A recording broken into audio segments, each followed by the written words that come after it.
Basilika Kelahiran di Bethlehem pertama kali dibangun antara tahun 326 hingga 330 atas prakarsa Santa Helena, ibu dari Kaisar Konstantinus.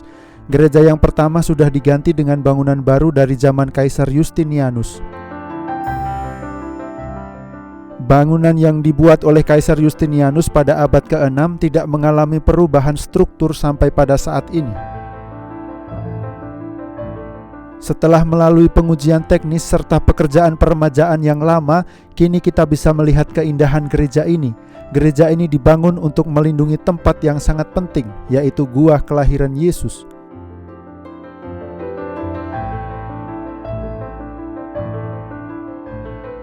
Gua Kelahiran serta palungan tempat bayi Yesus dibaringkan adalah tujuan penghormatan para peziarah. Menuruni tangga dari gereja Santa Katarina, kita melihat ada beberapa gua yang saling berdekatan. Gua bayi-bayi suci serta gua Santo Hieronymus. Pada lantai yang lebih tinggi ada altar Santo Yusuf. Menurut tradisi kuno, di tempat inilah malaikat menampakkan diri dalam mimpi kepada Yusuf dan menyuruh untuk pergi ke Mesir untuk menyelamatkan bayi Yesus. Gua Santo Yusuf ini sudah ada selama berabad-abad. Perayaan Ekaristi dipimpin oleh Romo Francesco Paton, kustos Tanah Suci pada tanggal 1 Mei di dalam gua yang disebut sebagai Gua Mimpi Yusuf. Perayaan dihadiri oleh para saudara Fransiskan dari Kustodi serta beberapa imam dari sekitar Bethlehem. Kita sedang ada dalam tahun Santo Yusuf, kata Romo Paton dalam homilinya. Pada tanggal 1 Mei ini kita ingin belajar dari Santo Yusuf tentang semangat bekerja yang juga ia ajarkan kepada Yesus. Kita mendoakan semua pekerja yang berada dalam perlindungan doa Santo Yusuf. Paus Fransiskus menyebutkan dalam ensikliknya Fratelli Tutti, orang-orang yang senantiasa menyediakan diri untuk berkorban serta mengambil risiko bagi saudara-saudari mereka, dokter, perawat, petugas obat, pengasuh, pedagang, petugas kebersihan, supir, orang-orang yang bekerja untuk keamanan, sukarelawan, imam, biarawan, biarawati.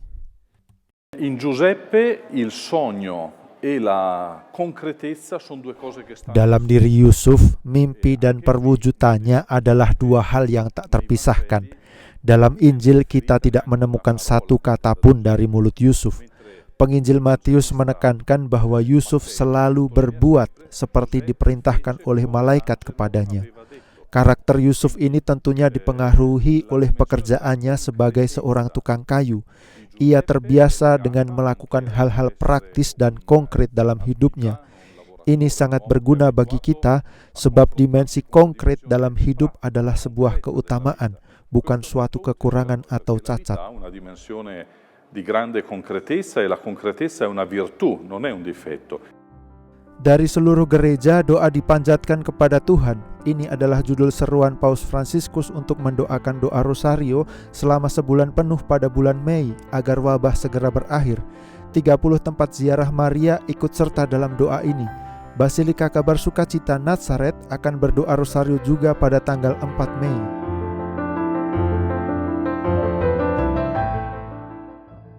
Anche noi ci uniremo chiaramente alla richiesta di Papa Francesco. Kami semua turut serta dalam doa setiap hari bersama Paus Fransiskus. Paus Fransiskus mengajak kita untuk berdoa Rosario setiap hari sambil memohon agar wabah segera berakhir.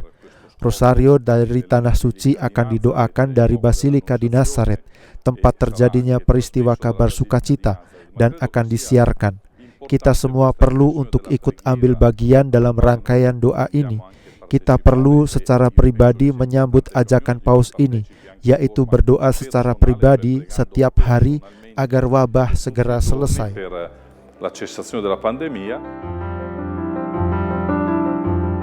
Il Papa ci incoraggia a dedicare questo mese mariano.